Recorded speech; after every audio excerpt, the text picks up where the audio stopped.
You're at the Coaching Inn, 3D Coaching's virtual pub, where we enjoy conversations with people who are engaged in the world of coaching.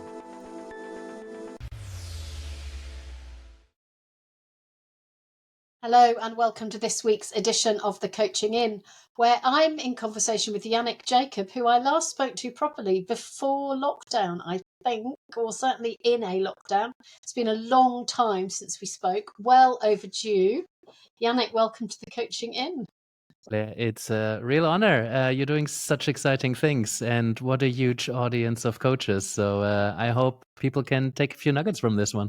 I'm sure they will be able to take many nuggets. We might be telling them to reduce the number of nuggets they take away by the end of the episode. You never know. So, well, Yannick. That's your thing, isn't it? Yeah, we now serve food at the Coaching Inn. We serve nuggets as well as drinks. Sorry. I wasn't thinking about taking away the nuggets. I was thinking about simplifying and unlearning and maybe focusing on the essentials. But we have accidentally started a food counter. For those of nuggets, an essential cornerstone to every coach's They diet. are. So for those of you who don't know, these are a fast food chicken nugget that you find in certain branded restaurants that are found globally. Anyway, no, they're plant-based intellectual nuggets. I've got to make that very clear. Okay, so we're having vegan nuggets at this one. So Yannick, tell us about your journey to this point.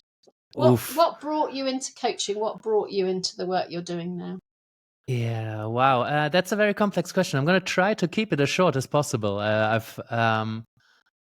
I love coaching, and what I mean by that, I didn't know when I didn't know coaching existed.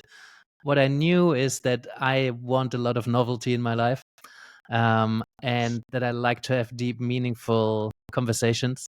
That I'm not someone who makes friends with everybody immediately, but I really like to go into depth with people, and the kind of confidential, open, vulnerable space that this kind of conversation opens up just really resonated with me. So I initially had wanted to become a therapist or a counselor.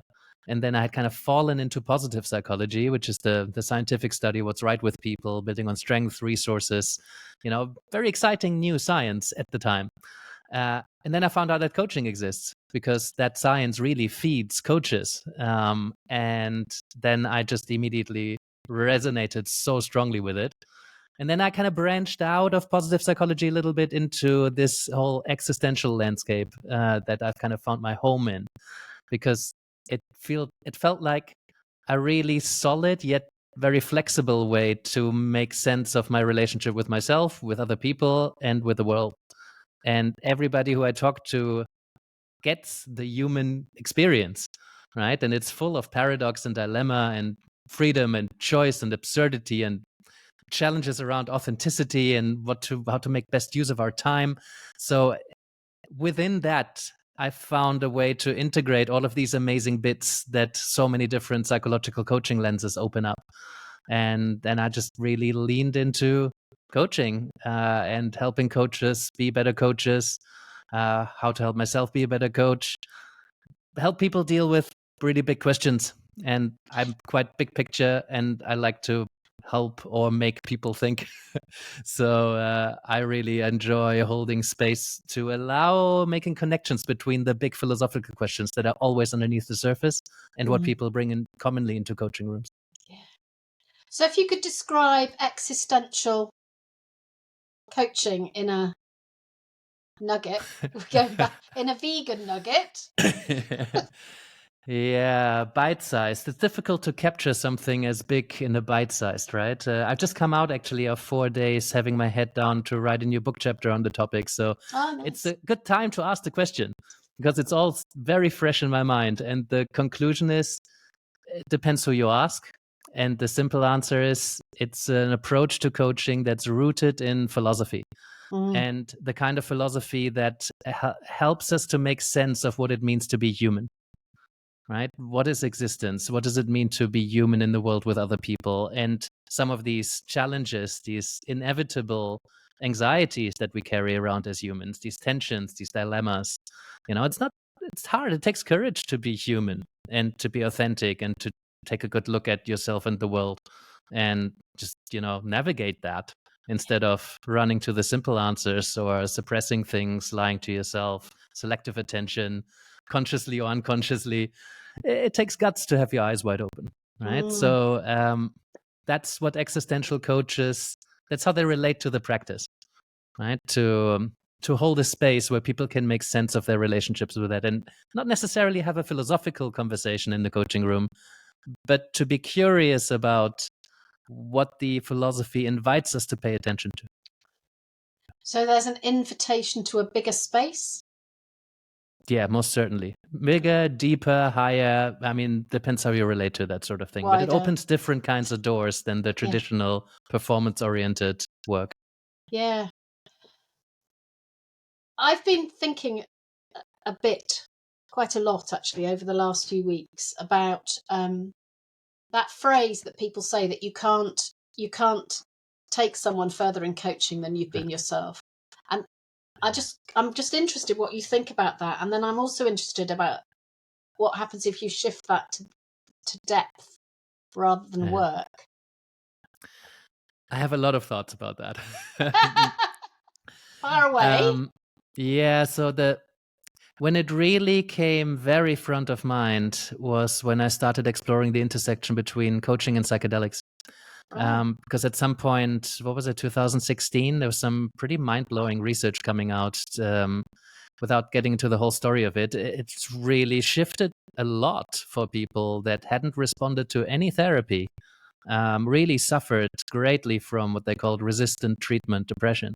And a few preparation sessions, one journey, and then integration in therapy had people be free for the first time in like 20 years from depressive symptoms. It's just incredible. So my positive psychology, my coaching brain kicked in. And I thought, well, all of this clinical application is great, but what about people who are not on the clinical end of the spectrum? What about people who are reasonably resourced and they're not looking for healing or fixing things? They're looking to learn or expand or transcend or, take something from this experience in terms of personal and professional growth. And I knew people were already doing that. So I'm like, let's explore that area. So we are on episode 20 now of a podcast.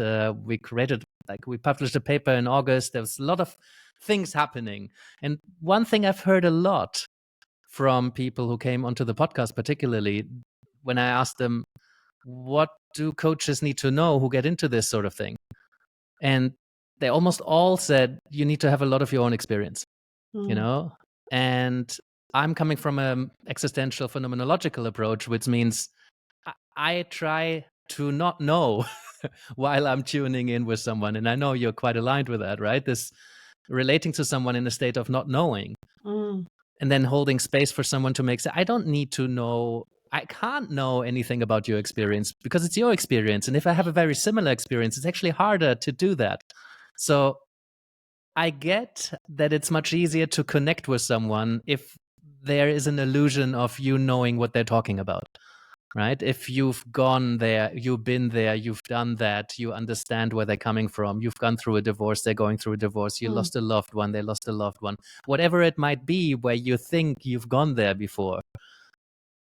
So I understand that, yeah, you really haven't, right? But at the same time, you've been in the stadium. Yeah. You've been in the same arena. So there is a point of connection, which really helps the relationship, right? One of my heroes, Irvin Yalom, famous existential psychotherapist, amazing writer. So if anybody doesn't know that name, look into him. I heard an interview when he was already in his 80s, and he said, since he's lost his wife, he works with bereavement much better than he did before. Yeah.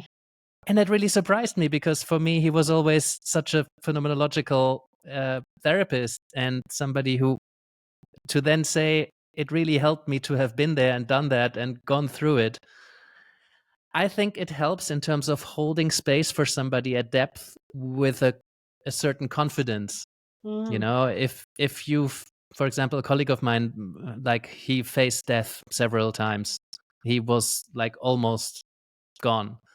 And he sits with really, really difficult emotions with a sense of ease because he's been there. He's not been in that particular situation that his client is telling him about, but he has sat with huge questions. And I think in that sense, yes, it really helps to have been there and have been somewhere similar and done something similar, experienced something similar. But when you work phenomenologically and you're not offering something, as a therapist, I don't think you need to have been schizophrenic or have had a schizophrenic episode in order to help people who suffer from that, right? So I think whenever we work phenomenologically, yes, it does give you a connection, but in terms of the work, if you're not bringing yourself into that extent, I don't think you need to have been there and done that. Yeah. It's interesting because I had a conversation about it the other day over coffee with a coach. And I was actually saying to them, they're going on a training and they love going deep. And I said, you need to be careful about how deep you go because you may be being coached by somebody who's not fluent in going that deep. So I think there's a depth matching, which you were sort of talking about there, that's different from an experience matching. Yeah, I think that's true, right? If you've explored yourself and the world at depth, I think you can hold space until that depth. If you haven't really explored the world in much depth, then I don't know. For me, it's odd to imagine that you're a coach unless you're a very specific kind of coach working at that kind of surface level, which is okay.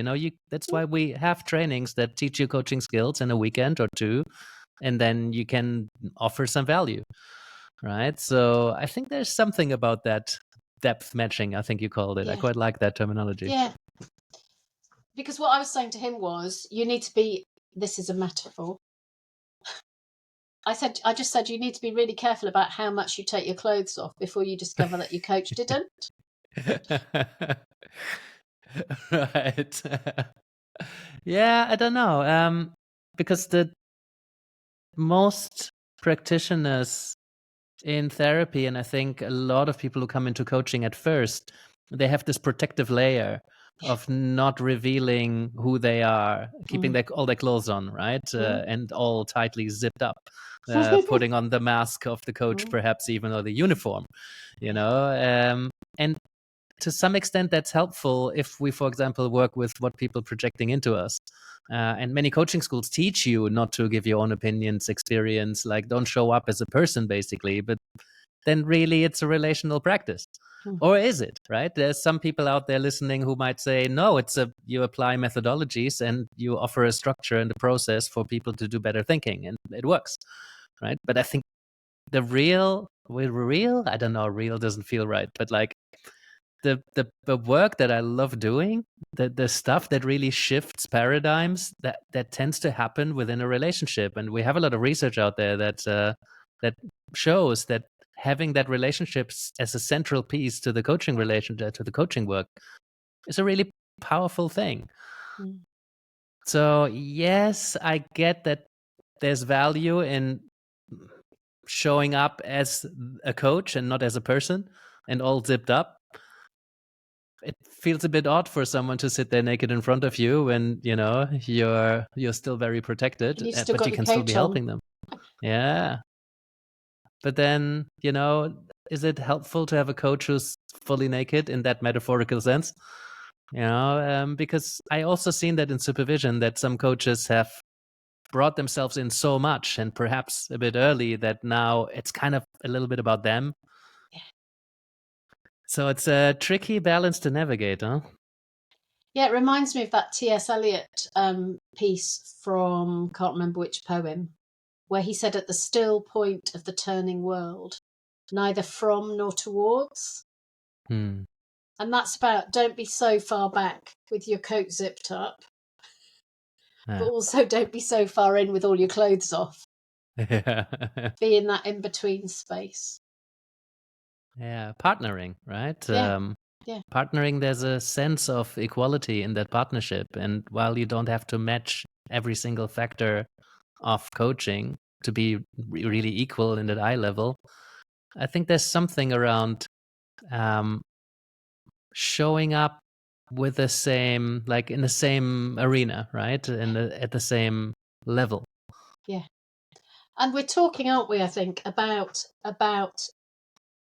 the human to human interaction, and about not being the coach is sorted and the person who's being coached is not, which can often accidentally be how people will receive it.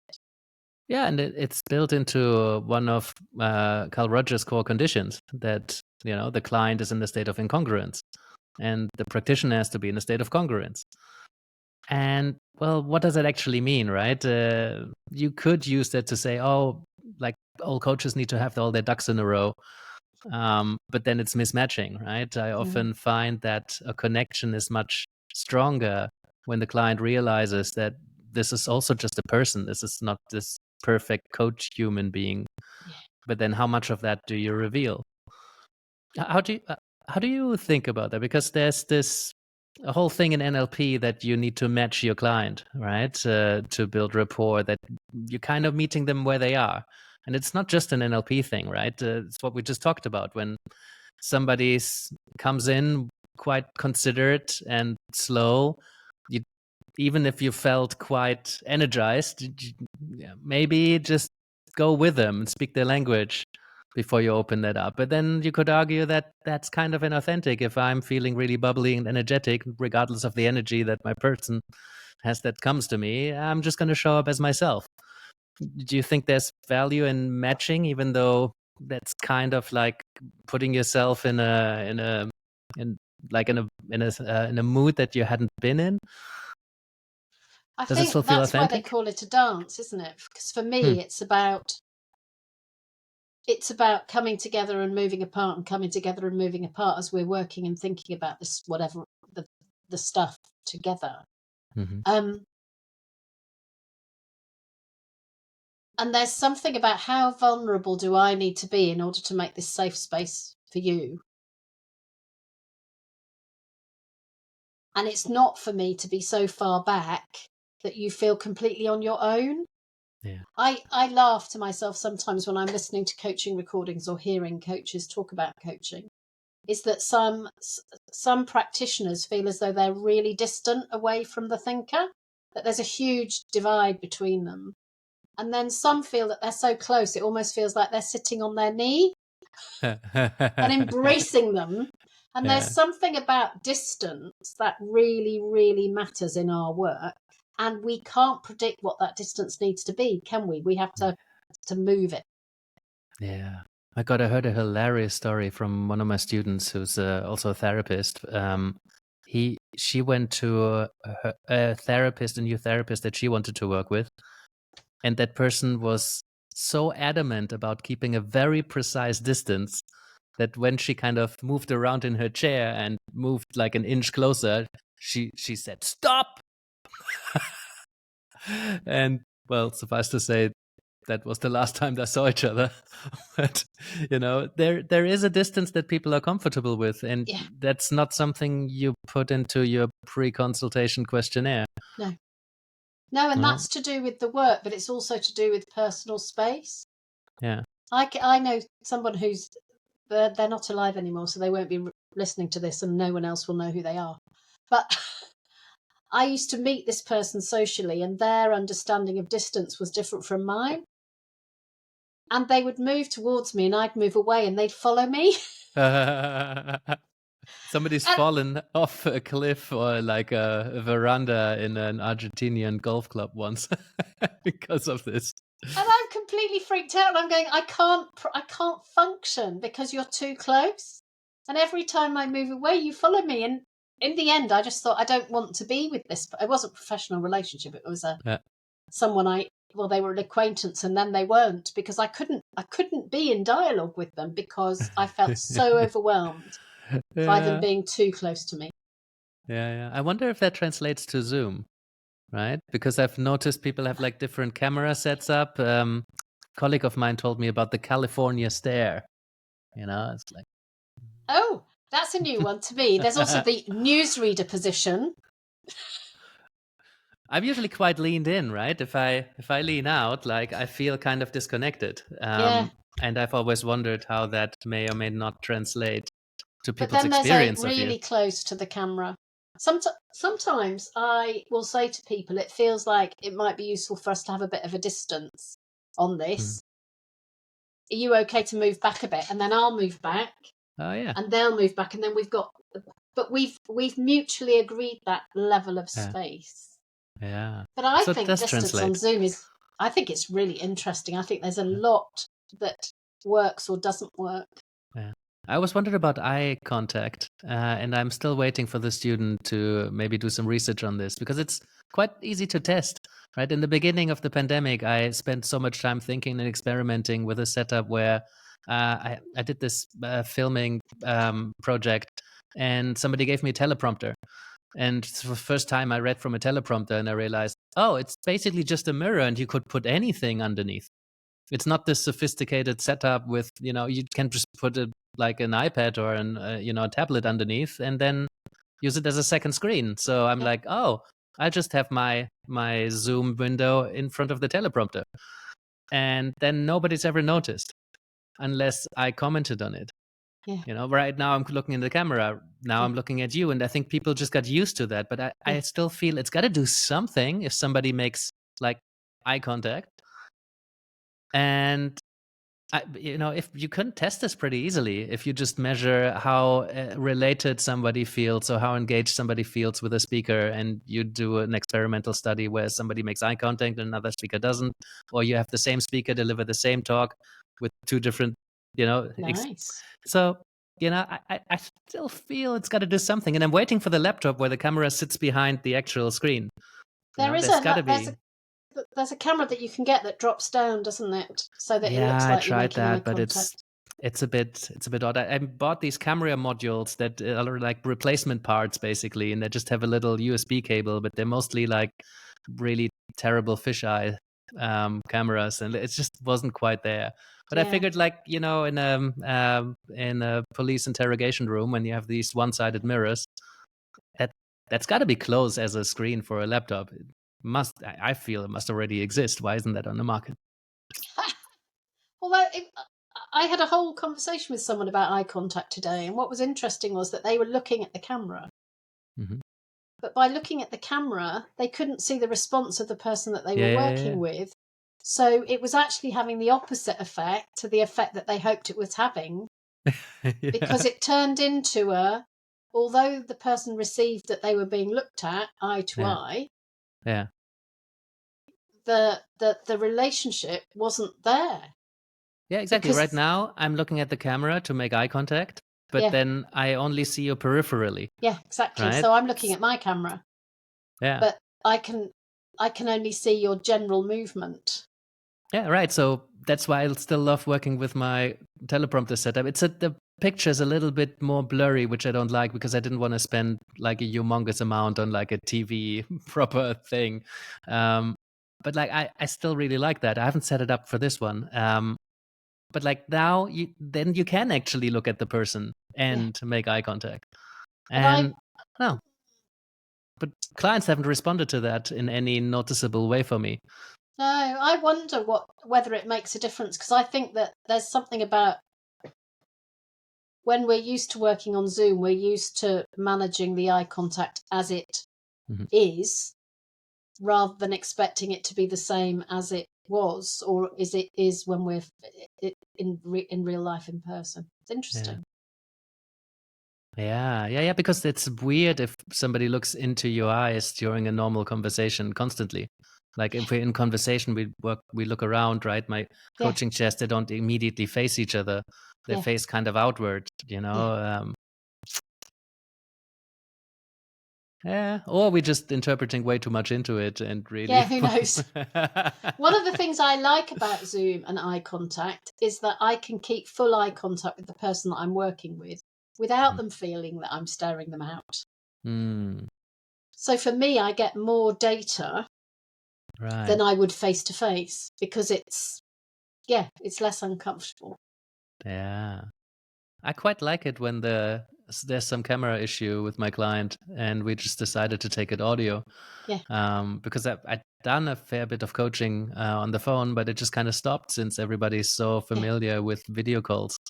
But you just sharpen other senses, and some clients, it really helps them to be with themselves more, because I don't want them to feel seen this whole time. I mean, it's nice to feel seen, and that's part of the value that I think coaching provides for many people. But I think some just need to have a really good conversation with themselves. And sometimes my image is just distracting. If I'm sitting there looking at them, they're much more likely to break the silence and give me something because they think I'm expecting that. You know, if they forget for a little while that I'm on the other end of the line, I think that would be great. So now we need a new name for this position. So this is the side of the screen position. Because I'll often do that actually, and really give them the space that they need without feeling they have to look at me, and then I'll come back when they're ready. That's quite nice. Hey, interesting. And is that conscious, or did that just happen? Well, how did we learn everything? I think the first few times we did it subconsciously, and then we thought, oh, well, that's an interesting thing to do. Let me do that again. Yeah, I have that when I describe this this tuning in and tuning out motion in existential coaching that I got from, I think, Monica Hennaway. First, I heard her first use the terms in mediation. Where tuning in, you're just really with the client. You're really in their world. You're bracketing everything that you know or you think you know, having everything nice in your box and the box tucked away in the corner of the room. It might rattle. You just keep the lid on, just really being with somebody else's experience.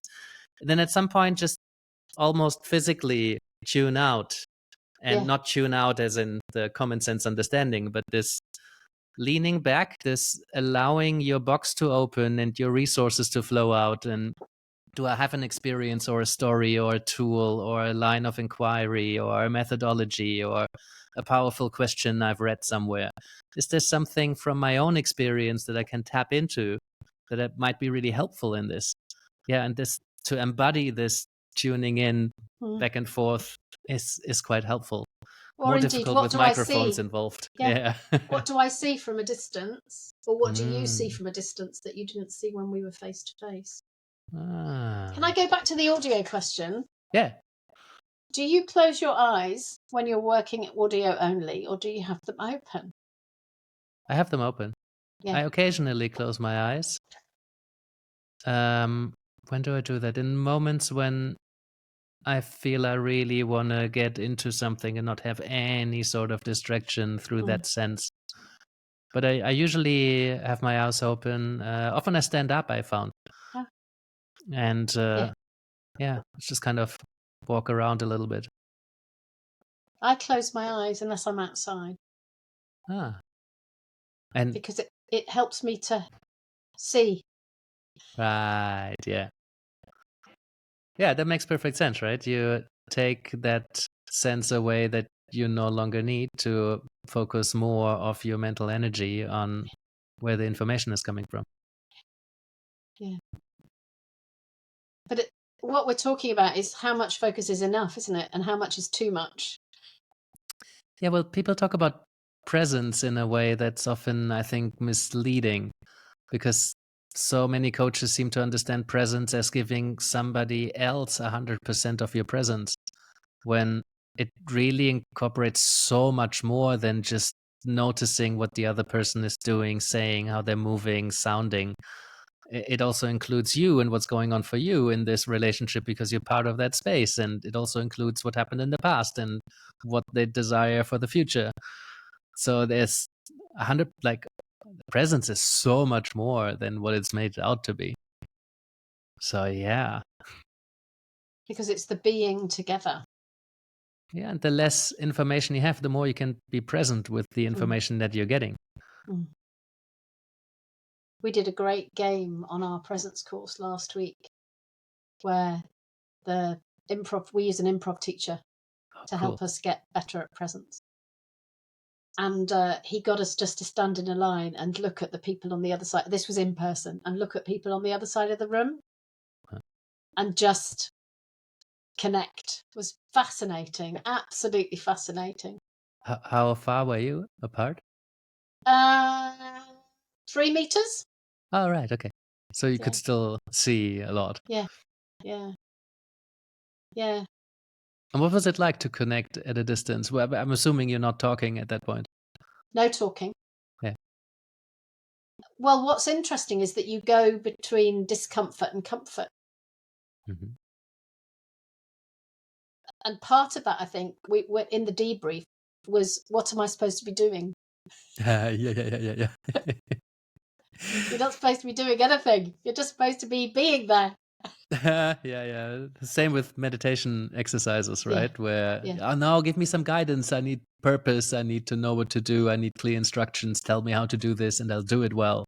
Yeah. I also loved, I didn't have connecting at a distance, but what I always did in foundational coach training was look at, like, just make eye contact, sit with each other, and you're not allowed to speak. You're not allowed to move. Just look at each other, and how long 1 minute can feel. And people describe that similar interplay between comfort and discomfort, and it seems like people can't stop communicating. They tell tons of stories with their eyes and with their body, and like there were people having a full-blown conversation and they were not supposed to communicate. I mean, they didn't use any words. Their face just told all sorts of stories. Transmit, receive. Mm-hmm. How interesting. Yeah, and I think it's a wonderful mirror to how you sit with yourself, how you sit with other people, the amount of assumptions we're making when nothing is being communicated. It's incredible. Yeah, and then that really builds, doesn't it, to how many assumptions are we making when something is being communicated? Yeah. Yeah, wow. That really does sit at the core of existential practice, but also, humanistic practice, person-centered, gestalt. That there's a lot about bracketing your own assumptions, bracketing what you think you know, and keeping that firmly in your box. I mean, most coaches will do that to some extent, unless they're really leaning into the mentoring consulting element of their work. But like, I think in the face of AI, this will be a huge shift for coach training, that any coach training will probably have to focus a lot more on these relational coaching approaches, because that's what makes human coaching stick out. Yeah. The soul to soul versus the question to answer. Yes, indeed. Right? Because AI without knowing something, that's going to be odd. There's some really interesting methodologies. We had an AI supervisor in the coaching lab this month, and it was actually quite amazing what a coach can have access to after every single session that they do, or if they wake up 3:00 in the morning. And Rebecca, the trainer and creator of Eliza, that AI, she prompted ChatGPT on the basis of EMCC supervision competencies and the 7-eyed model for coaching, for supervision. And it was really quite amazing at the value of a reflective space that it was offering. Of course, there's lots of things wrong with it still, and it's still interrupted, and it gave some advice, really good advice, even though it wasn't supposed to.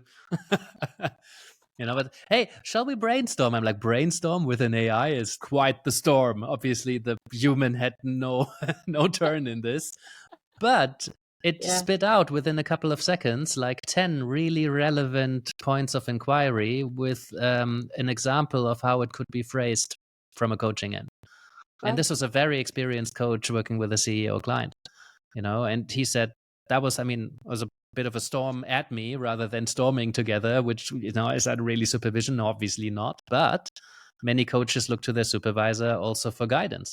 So in supervision, it's much more common that the supervisor would offer some guidance than it is in coaching. Yeah. And they were qualitatively really, really surprisingly good, I got to say. And it started with a 7-eyed model, but then just kind of left it behind and did something else because it was just going with the flow of the conversation. So, wow. And 6 months earlier, when we had a coaching AI in the lab, it was a very different story.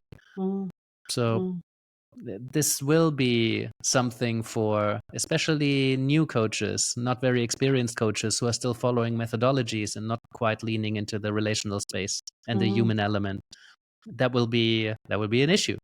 Yeah. right? Because especially in organizational coaching, companies will hire subscriptions to AI coach bots, definitely, just because of the price.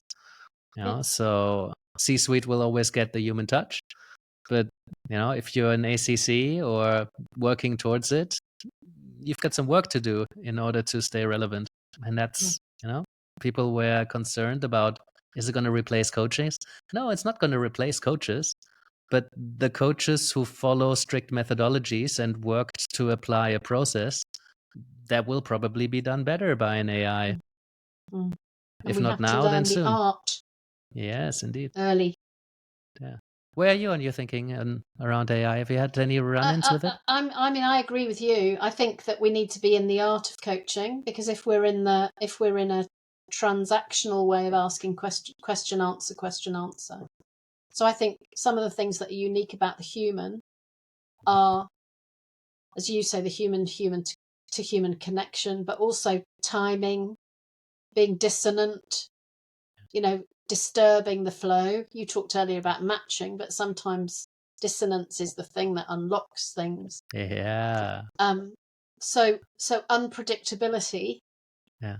Although they'll probably be able to teach bots unpredictability, but it will still be predictable unpredictability. It really bugged me that the AI, the AIs that I have talked to so far, wouldn't challenge me. It wouldn't I'm sure it can be trained, but it was part of what I didn't like so much about positive psychology when I was really deep in positive psychology, that there was a lot of positive psychologists that were a bit too positive. Yeah.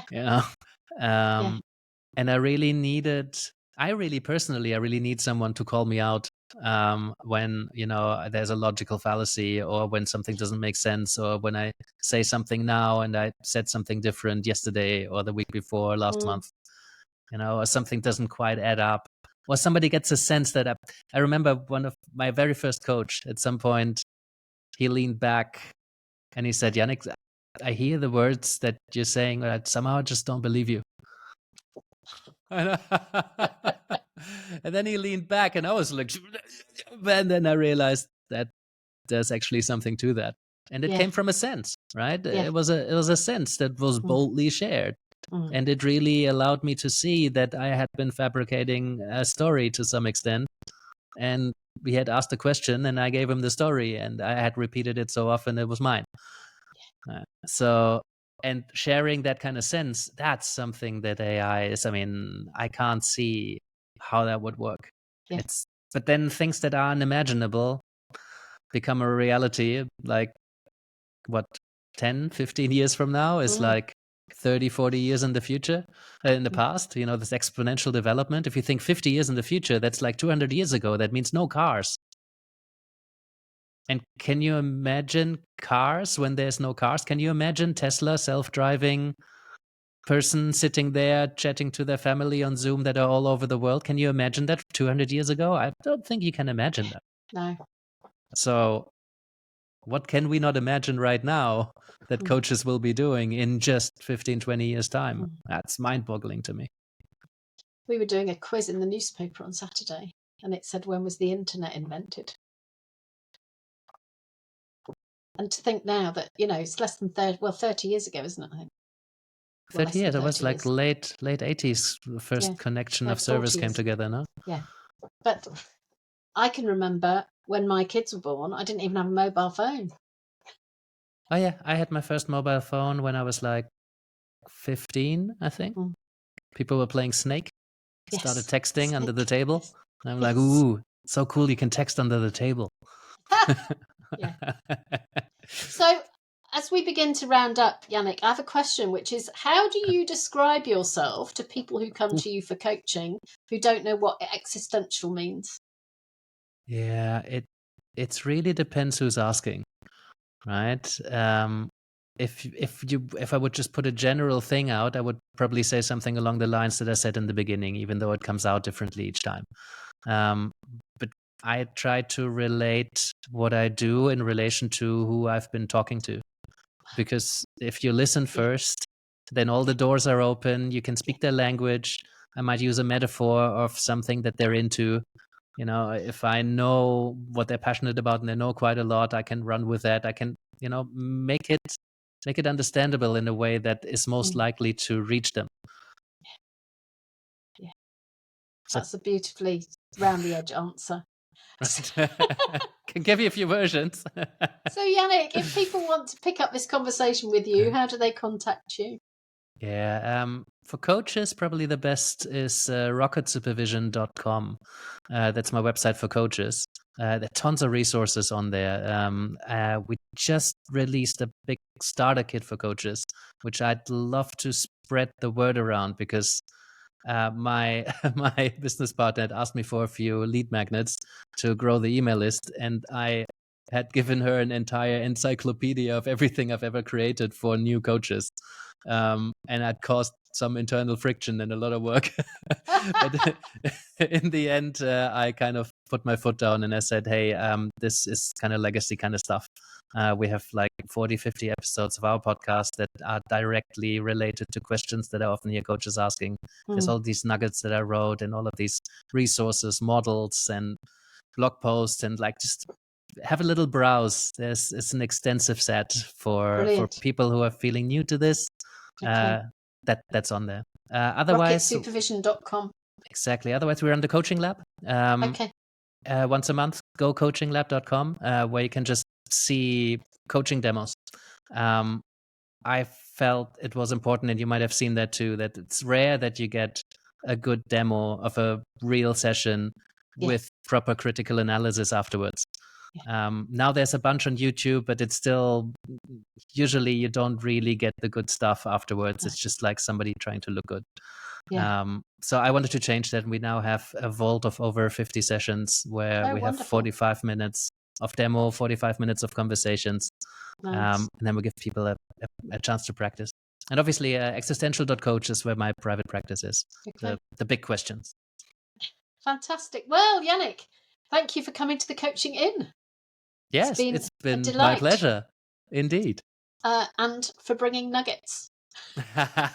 Yes. When do you bring nuggets to a hotel visit? I guess you got to really love nuggets. Yeah, exactly. So thank you everyone for listening, and we'll be back next week with another episode. Bye-bye. Bye. If you've enjoyed what you've heard today, we'd love you to share the podcast with a friend or leave a comment on social media.